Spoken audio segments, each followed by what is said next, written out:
The 2018 World Cup will soon be upon us, and it promises to be a month-long festival of football that will pass without incident or controversy. Okay, maybe not, but there will still be World Cup fever across the globe, and we're starting early with our World Cup videos today. The Best Young Player award only officially came into being for the 2006 World Cup in Germany. However, retrospective winners were chosen for every tournament going back to 1958. To win the award, you have to be aged 21 or younger. Here are the last 7 best young players at the FIFA World Cup. Where are they now? Paul Pogba, Manchester United. Winner of the Best Young Player award at the 2014 World Cup in Brazil less than 4 years ago, Paul Pogba was part of a French side that went out to eventual winners Germany in the quarter-finals. Memphis Depay and Pogba's fellow countryman Raphael Varane were the other nominees, but Pogba claimed the accolade after featuring in all 5 of France's matches, making 1 assist in the group stages and scoring against Nigeria in the round of 16. Then aged 21, Pogba followed that success with 2 excellent seasons at Juventus before becoming the most expensive player in history when he rejoined Manchester United in 2016. Pogba isn't having the best time at Old Trafford right now, and he's in danger of not making France's starting 11 for the tournament in Russia. Thomas Muller, Bayern Munich.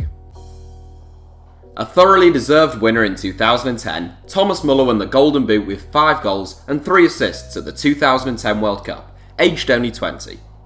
Germany fielded a young and exciting team at the 2010 finals in South Africa, which paid off 4 years later in Brazil. Muller was the pick of the bunch, scoring against the likes of England, Argentina and Uruguay. Following the 2014 tournament, Muller has the most World Cup goals of any active player.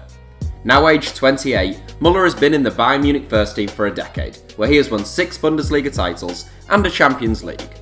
Lukas Podolski, Vissel Kobe.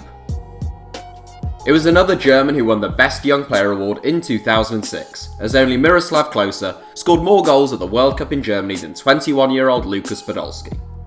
The other nominees for the award included Cristiano Ronaldo and Lionel Messi, both of whom have gone on to have decent careers.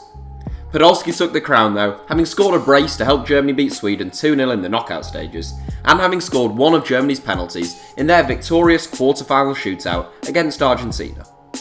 Podolski has had a very good career, but always seemed to step up his game at international level. His club career was good, but not outstanding, and aged 32, he's currently playing for Vissel Kobe in Japan. Landon Donovan, Club Lyon. The 2002 finals are the United States' best showing at a World Cup since the very first tournament in 1930.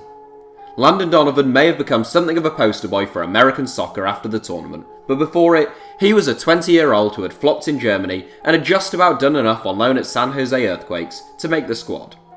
He put in some excellent performances in South Korea and Japan though, scoring against Portugal in the group stages and rivals Mexico in the knockout stages.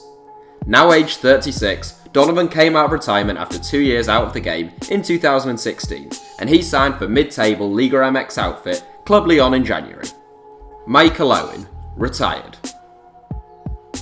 Into 3rd place, and that takes us back to 1998, the year in which Michael Owen announced himself to the world. Aged 18, Owen is one of only 2 teenagers to have been named Best Young Player at a World Cup, with the other being Pelé in 1958. That's not bad company to be in, and Owen deserves the honour following his heroics in France. Starring for Liverpool at the time, the teenager only scored twice at the tournament, but the second goal was truly exceptional. Owen took the ball just past the halfway line, showed a clean pair of heels to a couple of Argentine defenders, and stuck the ball in the top corner. Owen went on to have a very good career, even winning the Ballon d'Or in 2001, but it could have been even better were it not for injuries. Now aged 38, Owen retired in 2013, and he currently does a fair amount of work as a pundit, as well as breeding racehorses. Marc Overmars, Director of Football at Ajax.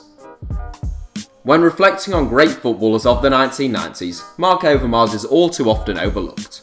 In his prime, Overmars gave Paolo Maldini the runaround, won league titles in Holland and England, and won the Champions League.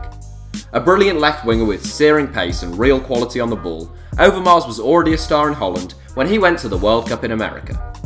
There, almost a quarter of a century ago, the Dutch went out to eventual winners Brazil in a thrilling 3-2 quarter-final defeat, with Overmars recording his 2nd assist of the tournament. The wide man went on to star for Arsenal and Barcelona, and he has been a director of football at Ajax since 2012. Robert Prosenic, Bosnia manager. The last player to feature in this seven, Robert Prosenic had the ability of a Ballon d'Or winner and the career of a journeyman. Well, a very good journeyman one might add, given that Prosenic won the European Cup, came third at a World Cup, and played for Real Madrid, but a journeyman no less. Near perfect on the ball, Prosenic had exceptional technique, could thread the ball through the eye of a needle, and he was a free kick specialist. The only man to score in the World Cup finals for two different nations, Prosenic was known as both a smoker and a drinker. He played for Yugoslavia at Italia 90 as a 21-year-old and later represented Croatia. At club level, Prosenic played for both Real Madrid and Barcelona, as well as Portsmouth, whose supporters named him in their all-time 11, despite him spending just a single season at Fratton Park. Now aged 49, Prosenic was recently appointed as Bosnia manager, having previously led Azerbaijan's national team. So that's it for the top 7. Thanks for watching, give us a like if you enjoyed the video, and don't forget to subscribe to HITC Sevens.